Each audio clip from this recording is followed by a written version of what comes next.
નમસ્કાર, ઇવનિંગ રિપોર્ટમાં આપનું સ્વાગત છે। હું છું પંકજ। શરૂઆત મહત્વપૂર્ણ ખબરથી કરીશું। ખાસ તો ગુજરાતીઓ માટે આ સમાચાર છે। કડકડતી ઠંડી માટે હવે તૈયાર રહેજો। ગુજરાતમાં ઠંડીનો ચમકારો વધવાનો છે। રાજ્યમાં થઈ રહ્યો છે ગુલાબી ઠંડીનો અહેસાસ અને 24 કલાક બાદ તાપમાનમાં હજુ ઘટાડો થશે। તાપમાનમાં 2 થી 4 ડિગ્રીનો ઘટાડો થશે, એટલે કે હાડ થીજવતી ઠંડી માટે તૈયાર રહેવું પડશે। ગુજરાતમાં ઠંડી વધી રહી છે અને 24 કલાક બાદ હજુ પણ તાપમાનનો પારો 2 થી 4 ડિગ્રી સુધી ઓછો જઈ શકે છે, નીચો જઈ શકે છે। લઘુત્તમ તાપમાન હજુ પણ ઘટી શકે છે। તો રાજ્યમાં ફૂલ ગુલાબી ઠંડીનો અહેસાસ થઈ રહ્યો છે। હાડ થીજવતી ઠંડી આગામી 1 થી 2 દિવસમાં જોવા મળશે। ગુજરાતીઓ કડકડતી ઠંડી માટે તૈયાર રહેજો। હવામાન વિભાગે પણ કહ્યું છે કે આગામી દિવસોમાં ઠંડીનું જોર વધશે।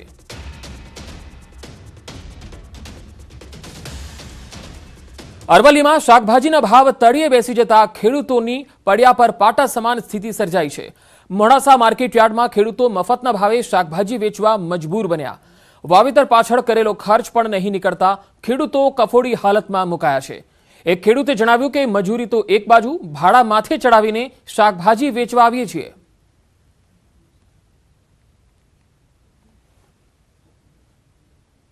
બહુ મોંઘાના ભાવનું બિયારણ લાઈન ફુલાવર લગાવ્યું હતું, પરંતુ માર્કેટની અંદર જ્યારે માલ તૈયાર થયો તો 2 રૂપિયા 3 રૂપિયા માલ વેચાય છે। તો કરવું શું એ કંઈ ખબર પડતી નથી। આટલો સસ્તો માલ કઈ રીતે માલ વેચવો, કઈ રીતના આનો બધો ખર્ચો પૂરો પાડવો એ જ કંઈ ખબર પડતી નથી। અત્યારે બહુ કફોડી હાલત છે માર્કેટની અંદર। અમારે માલ વેચવાનું લાવવાનું ભાડું બી મળતું નથી અમારે। રૂપિયા કિલો ટોમેટા, રૂપિયા કિલો રવૈયા છે, કોબી છે, ફુલેવર બધું 2 રૂપિયા 3 રૂપિયા ઊંચામાં ઊંચા 4-5 રૂપિયા ભાવ વેચાય છે।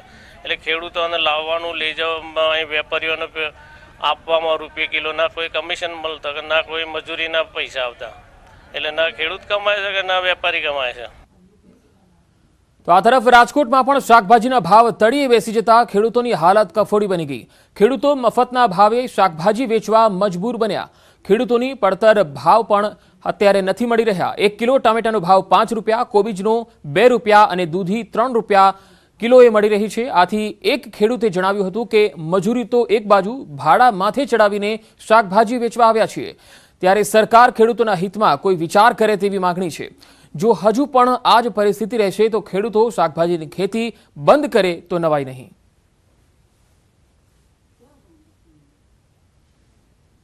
અત્યારે બજાર ભાવ માનો ને તો બધા શાકભાજીના ભાવ 2 થી 5 રૂપિયા જેવા છે। એટલે મજૂરી ખર્ચ, ટ્રાન્સપોર્ટ ખર્ચ આ બધું મોંઘું પડે। આ ઋતુ શિયાળા ઋતુમાં ઉત્પાદન એવું છે શાકભાજીનું કે ખેડૂતને અત્યારે અહીં જેતપુર સિટી યાર્ડમાં લઈ આવવું પોસાય તેમ નથી। પરિસ્થિતિ ખરાબ છે ખેડૂતની। અમારે એવી માંગે જો આની વિશે સરકાર કંઈક વિચારે અને ખેડૂતને કંઈક ભાવ મળે એવો પ્રયત્ન કરે તો ખેડૂત ટકી શકે એમ છે। અત્યારે છોટાઉદેપુર જિલ્લાના ખેડૂતો મુશ્કેલીમાં મુકાયા। કારણ છે ટામેટાની ખેતીનો યોગ્ય ભાવ નથી મળી રહ્યો। પોષણક્ષમ ભાવ નહીં મળતા છોટાઉદેપુર જિલ્લામાં ટામેટાની ખેતી કરતા ખેડૂતો ચિંતામાં સરી ગયા છે। મહા મહેનતે પકવેલો ટામેટાનો પાક ખેડૂતોને રાતા પાણીએ રડાવી રહ્યો છે। ખેડૂતોએ ટામેટાની ખેતી કરી વળતર ન મળતા ખેડૂતોને આર્થિક ફટકો ભોગવવાનો વારો આવ્યો। જિલ્લામાં ખેડૂતોએ અંદાજે 4770 હેક્ટરમાં ટમાટરની ખેતી કરી છે। આ ટામેટાની સારી એવી ઉપજ પણ થઈ, પરંતુ ટામેટાના ભાવ હાલ તળિયે બેસી ગયા, જેના કારણે ખેડૂતોને 10 થી 15 રૂપિયા પ્રતિ કિલોની પડતરમાં પડતા ટામેટાનો ભાવ બજારમાં પ્રતિ કિલો 3 થી 4 રૂપિયા થઈ ગયો છે અને ખેડૂતોને પોતાની જે મહેનત છે અને પોતાનું જે ખર્ચ છે એનું વળતર પણ નથી મળી રહ્યું। ખેડૂતો જેમ કપાસના ભાવનું વળતર તેમને કરવામાં આવ્યું છે, સરકારે હસ્તક્ષેપ કર્યો છે, એ પ્રમાણે ટામેટાના ભાવમાં પણ વળતર કરી આપવાની માગણી પોકારી રહ્યા છે। સરકાર અન્ય પાકોની જેમ શાકભાજીમાં પણ MSP લાવે તેવી ખેડૂતોની માંગ છે।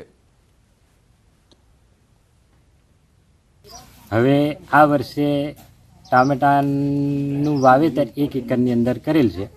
એમાં લગભગ અમારે 70-80 હજાર તો ટામેટાનો ખર્ચો જ થયો છે। હવે શરૂઆતમાં અમને 1-2 ફેરા ભાવ મળ્યો। હવે 2 રૂપિયા કિલો 3 રૂપિયા કિલો વેચાય છે। મારી સરકારને એ વિનંતી છે, એવી રીતે અમારે ટામેટાનો ભાવે 200-250 રૂપિયા બાંધવું જોઈએ તો અમારે કમસે કમ મજૂરી એટલી પડી રહી। આ વાવતર કર્યું ટામેટીનું 1600 રૂપિયા પડી કી લાયા 1600 મેં અને 1200નું DAP। આનું કોઈ હાવ આલતાની મણના 50 રૂપિયા જડે હવાને કરવાનું। હું ઉસી પાસીના કરીને મારું ઘરેણું હોતું કલ્લા હોતા હે પગ મેથા કાઢીને મેલ દીધા। એની દવા લાયા, ખાતર લાયા ટામેટાની અશામે, પણ હવે કરવાનું હું। મરવાના દાડા આવી જાય, રડવાના દાડા આવી જાય ને કરવાનું હોય, અમારી રકમો બધી જતી રહી. મેં તો નવરીતથી રહીએ. સરકાર અમારી બાજુ ફાવે તો સારું રહે, તો પછી અમારે રડવાનું જ આવી ગયું.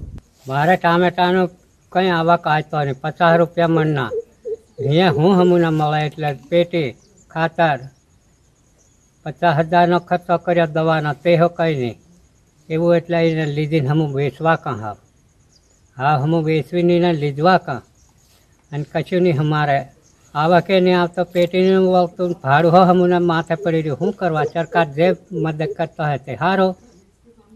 મહીસાગર જિલ્લામાં ખાતરની તંગીથી ખેડૂતોને રઝળપાટ થવાનો વારો આવ્યો. લુણાવાડામાં યુરિયા ખાતર લેવા માટે ખેડૂતોની પડાપડી છે. આ દ્રશ્ય જુઓ. યુરિયા ખાતરની ગાડી આવતા પ્રધાનમંત્રી કિસાન સમૃદ્ધિ કેન્દ્ર પર વહેલી સવારથી જ ખેડૂતોએ લાંબી કતારો લગાવી. રવિ સિઝનમાં ઘઉં, મકાઈ, ચણા સહિતના વાવેતર બાદ ખાતરની કૃત્રિમ અછતને કારણે મુશ્કેલી વધી છે. મહીસાગર જિલ્લામાં સમૃદ્ધ કરદાતા ખેડૂતોએ પ્રધાનમંત્રી કિસાન સન્માન નિધિ યોજનાના વાર્ષિક 6,000 રૂપિયા પણ ન છોડતા સરકાર એક્શન મોડમાં આવી છે. આવા સદ્ધર ખેડૂતો પાસેથી રિકવરી શરૂ કરવામાં આવી. મહીસાગર જિલ્લામાં સમૃદ્ધ કરદાતાઓએ ખેડૂત બનીને પ્રધાનમંત્રી સન્માન નિધિ યોજનાનો લાભ લીધો.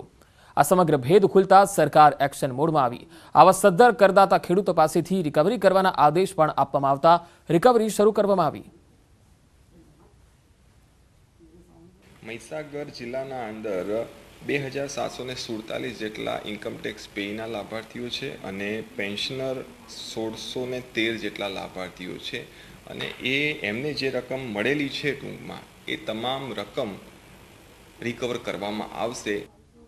અમદાવાદમાં કાંકરિયા કાર્નિવલ યોજાશે. 25 થી 31 ડિસેમ્બર સુધી યોજાશે કાર્નિવલ અને કોર્પોરેશનની બેઠકમાં આ નિર્ણય થઈ ગયો છે.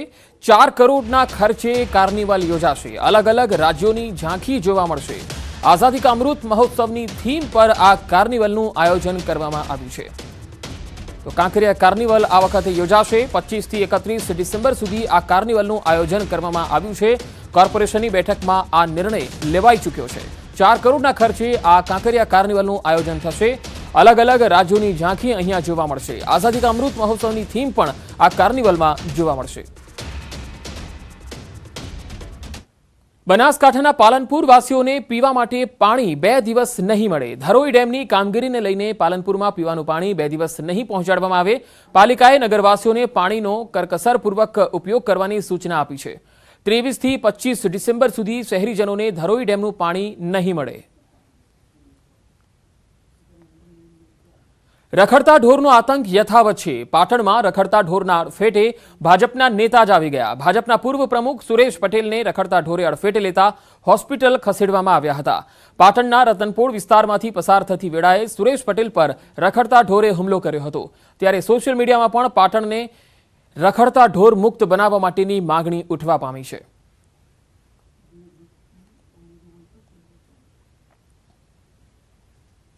ભરૂચના નીલકંઠનગર વિસ્તારમાં ગંદકી વચ્ચે બાળકો ભણવા માટે મજબૂર છે. એક તરફ આંગણવાડીમાં ટપકતી છત તો બીજી તરફ નગરપાલિકાની ખખડધજ શાળા અને તેમની અંદર જોવા મળતી ગંદકી. જૂની જર્જરિત શાળામાં અસામાજિક તત્વોએ કરેલી ગંદકી જોઈને પાલિકાની કામગીરી પર સવાલ ઉઠે છે. બીજી તરફ આવી ગંદકી વચ્ચે બાળકોને આંગણવાડી મોકલતા વાલીઓને પણ તેમના આરોગ્યની ચિંતા સતાવે છે. અનેક વખત રજૂઆતો કરવા છતાં સમસ્યાનું સમાધાન નથી થઈ રહ્યું. લોકો હવે રોષે જોવા મળી રહ્યા છે. જોકે વહેલી તકે આ સફાઈ નહીં થાય તો વિપક્ષ દ્વારા આંગણવાડીને તાળાબંધી કરવાની પણ ચીમકી અપાઈ છે. ધાબા પર એ ટાંકી છે ને ટાંકીમાં કેટલી વાર મેં બોલ નખાવ્યો છતાં પણ આજુબાજુ વિસ્તારના રહીશો ઉપર પાણી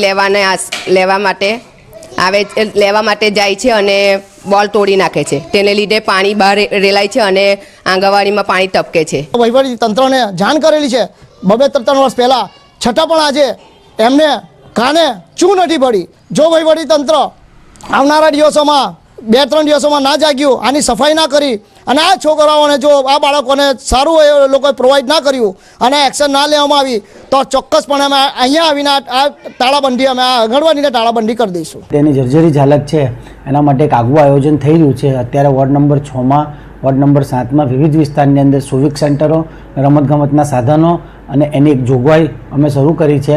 એની પણ અમે કઈ રીતે એની જોગવાઈ કરીએ એનું પ્લાનિંગ અમે કરી રહ્યા છે. ગાંધીનગરમાં એલઆરડી ઉમેદવારો છેલ્લા 3 વર્ષથી રજૂઆત કરી રહ્યા છે. 2018-19માં લેવાયેલી એલઆરડી પરીક્ષાની 2439 મહિલા અને પુરુષ દ્વારા વેઇટિંગ ઓપરેટ કરવાની માંગણી કરવામાં આવી રહી છે. તો ઉમેદવારોએ વેઇટિંગ મામલે મુખ્યમંત્રી ઓફિસ પર રજૂઆત કરી હતી. જો માંગણી સ્વીકારવામાં નહીં આવે તો આંદોલનની ચીમકી ઉચ્ચારી હતી. 2018-19ના 20% વેઇટિંગ લિસ્ટવાળા જ પુરુષ ઉમેદવાર અને મહિલા ઉમેદવાર છે. અમે હાલ તો સરકારને ખાલી રજૂઆત કરવા માટે જ આવેલા છીએ કે હવે નવી સરકાર બની છે તો સરકાર પોતાના વાયદા પ્રમાણે અમને વહેલી તકે નિમણૂક પત્ર આપે અને અમને નોકરી આપી દે. આ જ માંગણી છે. અમદાવાદ મુંબઈ નેશનલ હાઈવે પર ટોલ ટેક્સનો જે મામલો છે, વાપીના બગવાડા ટોલ ટેક્સ પર દેશભરના ટ્રાન્સપોર્ટરોએ ધરણા કરી દીધા. નેશનલ હાઈવે પર 100% ટોલ ટેક્સ લેવાની મુદત પૂરી થઈ ચૂકી છે. જાન્યુઆરી 2022ની મુદત પૂરી થઈ ગઈ છતાં પણ 100% ટેક્સ વસૂલવામાં આવી રહ્યો છે એવા આક્ષેપો થઈ રહ્યા છે અને આક્ષેપો સાથે જ ધરણા પણ થયા. દેશભરના ટ્રાન્સપોર્ટ એસોસિએશને વલસાડના બગવાડા ટોલ નાકા પર ધરણા કર્યા છે. મોટી સંખ્યામાં પોલીસ કાફલો પણ ખડકી દેવાયો છે.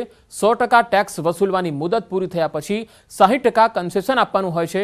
જો કે નિયમના પાલન વિના જ અહીંયા 100% ટેક્સ વસૂલાઈ રહ્યો છે. 60% કન્સેશન અપાવવાની માંગ સાથે આ ટ્રાન્સપોર્ટરો મેદાનમાં ઉતર્યા છે. ભાવનગર શહેરમાં બની રહેલા ફ્લાયઓવરના કામકાજને લઈ રોડ બંધ કરી દેવાયો છે. મહાનગરપાલિકા દ્વારા ગૌરવ પથ Rajkot road શાસ્ત્રીનગરથી Desai Nagar petrol pump સુધી ફ્લાયની કામગીરી ચાલી રહી છે, જેમાં 24/12/2022 થી 20/9/2023 સુધી જ્વેલ્સ સર્કલથી આરટીઓ સુધીનો જે રોડ છે તે બંધ રહેશે, જેથી જ્વેલ્સ સર્કલથી નીલમબાગ સર્કલ થઈ આરટીઓ સર્કલવાળા રોડનો ઉપયોગ કરવાનો રહેશે.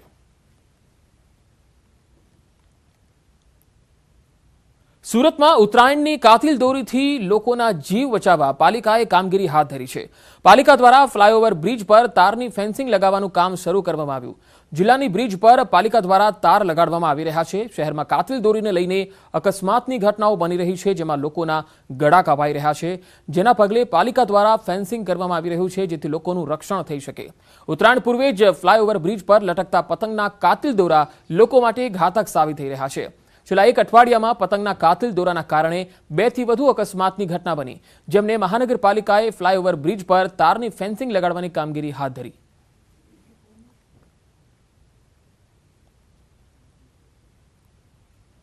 વડોદરામાં ગુનેગારો બન્યા બેફામ. વૃદ્ધ મહિલાના દાગીના લઈને એક ગઠિયો ફરાર થઈ ગયો.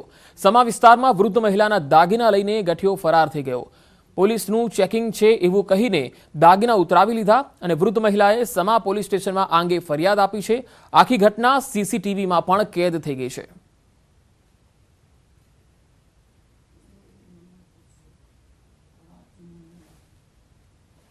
તો આ તસવીરોમાં જોઈ શકાય છે કે એક વ્યક્તિ જે છે એ આ મહિલા પાસે આવે છે, આ વૃદ્ધ મહિલા પાસે આવે છે સમા વિસ્તારમાં, અને આગળ ચેકિંગ ચાલી રહ્યું છે પોલીસનું એવું કહીને તેમની પહેરેલા જે દાગીના છે એ ઉતરાવી લે છે. અમદાવાદમાં માતા પુત્રીના મોત મામલે તપાસ થઈ રહી છે. આરોપીની પોલીસે અટકાયત કરી લીધી છે. 10 નિષ્ણાત ડોક્ટરોની પેનલથી પોસ્ટમોર્ટમ કરાયું. 75 જેટલા ફોરેન્સિક પુરાવાઓ એકત્ર કરવામાં આવ્યા. હોસ્પિટલનો કમ્પાઉન્ડર મુખ્ય આરોપી છે અને આરોપી પાસેથી સોનાનો દોરો અને બુટ્ટી મળી આવ્યા છે. માતા પુત્રીને બંનેને કાનનો પ્રોબ્લેમ હોવાથી આ હોસ્પિટલની અંદર તેઓ ડૉક્ટરની ફી તેઓને પોસાય તેમ ન હોય તેઓ મનસુખ પાસે ટ્રીટમેન્ટ કરાવવા જતા હોવાનું પણ ધ્યાન પર આવેલું છે. મનસુખ પાસે તેઓ ટ્રીટમેન્ટ કરાવવા જતા હતા. 2% નામની જે દવા છે તેના 2 ટીપા કાનમાં નાખી અને આરોપીને બેભાન કરવાનો, મતલબ એટલો ભાગ છે એ ડમ્પ કરવાનો ટ્રાય કર્યો હતો, પરંતુ કાનનો ભાગ ડમ્પ ન થતા અને સેન્સેશન ચાલુ રહેતા મનસુખે તેઓને કેટામાઇન નામની જે એનેસ્થેટિક ડ્રગ છે તેનું ઇન્જેક્શન આપેલું હતું. ઇસી અને કોર્ટરાઇઝ કરવાનું એક કાનમાં દીઠ લગભગ ડૉક્ટર 15,000 થી 20,000 રૂપિયા લેતા હોય છે અને ટોટલ આમના માતા અને પુત્રી બંનેના કાનની જે સર્જરી કરવાની હતી એનો ખર્ચો 50,000 જેટલો થાય એવો હતો, જે ખર્ચો મનસુખે તેઓને 12,000 થી 15,000માં આ ઓપરેશન, આ સર્જરી કરી આપવાનું જણાવેલું હતું. બ્રેક બાદ આગળ વાત કરીશું સુરતની. સુરતમાં ફરી એકવાર ગ્રીષ્મા વેકરિયા જેવી ઘટનાનું પુનરાવર્તન થયું. સચિન વિસ્તારમાં પૂર્વ પ્રેમી દ્વારા પ્રેમિકા પર જીવલેણ હુમલો કરવામાં આવ્યો. યુવક દ્વારા ગળાના ભાગે કટર ફેરવી દેતા યુવતી ગંભીર રીતે ઘાયલ થઈ અને તેને હોસ્પિટલમાં ખસેડવામાં આવી. જ્યારે ઘટનાના ગણતરીના કલાકોમાં જ આરોપીને સચિન પોલીસે ઝડપી પાડી આગળની તપાસ હાથ ધરી છે.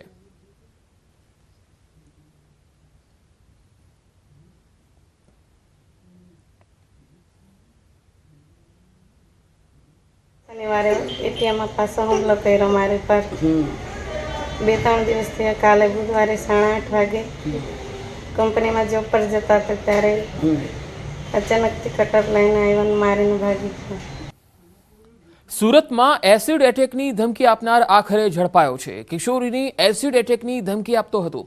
ડિંડોલી પોલીસે આરોપીની ધરપકડ કરી લીધી છે. આરોપી ગુનાહિત ઇતિહાસ પણ ધરાવે છે.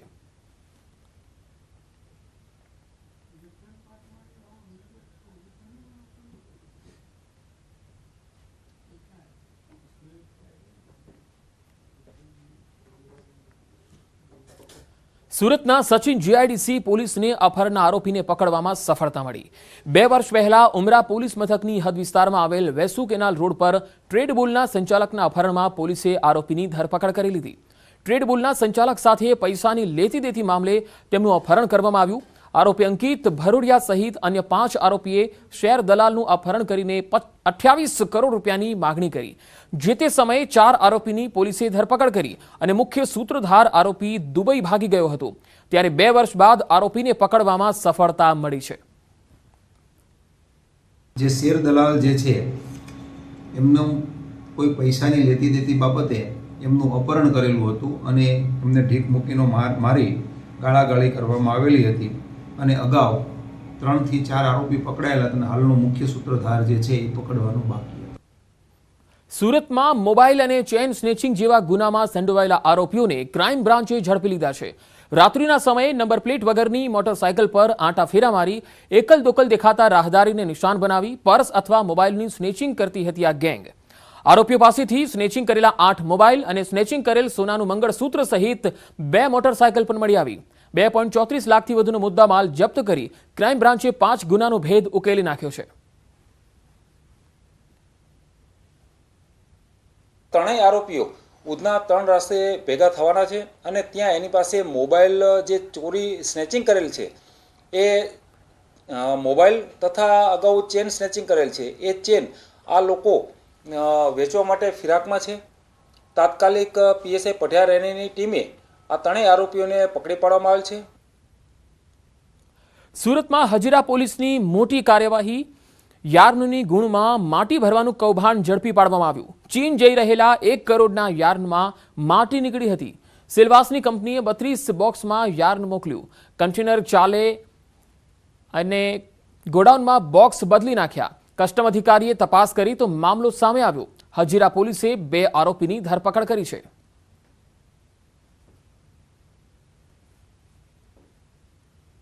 સુરત ઇકોસેલને મોટી સફળતા મળી છે. ઉડિયા સમાજ આગેવાન પોતાના અંગત ફાયદા માટે પોતાની કંપની ભાગીદાર બનાવી ભાગીદાર મિલકત મોર્ગેજ કરાવી લોન લઈ લીધી હતી. લોનના રૂપિયા વાપરી નાખી અને ભાગીદાર સાથે છેતરપિંડી કરી. સરકાર સાથે કરોડો રૂપિયા છેતરપિંડી કર્યા હોવાના આરોપો પણ થયા. છેલ્લા થોડા સમયમાં ઓડિશા સમાજ નેતા બનીને આગળ આવ્યો હતો અને આ આરોપી વિરુદ્ધ ભૂતકાળ ઓડિશા, ભુવનેશ્વર, રાજકોટ, સુરત અને આ જ પ્રકારના ગુના નોંધાઈ ચૂક્યા છે.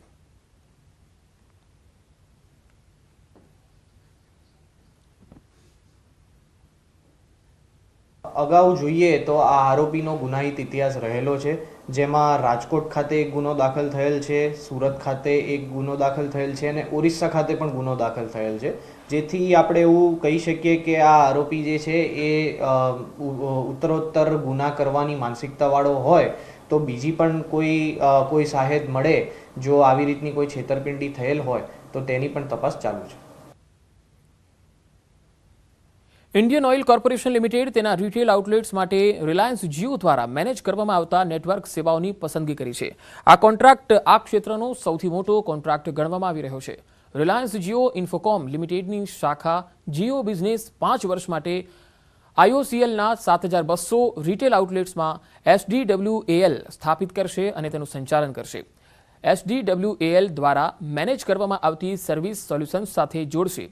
આ સમગ્ર ભારતમાં કોઈપણ ઉદ્યોગની સાથે સાથે સમગ્ર એશિયામાં ઓઇલ એન્ડ ગેસ ઉદ્યોગમાં SD-WAN સોલ્યુશન્સનું સૌથી મોટું જોડાણ ગણાઈ રહ્યું છે. SDWALની સર્વિસ 28 રાજ્યો અને 8 કેન્દ્ર શાસિત પ્રદેશોમાં 24 કલાકની સેવાઓ આપશે.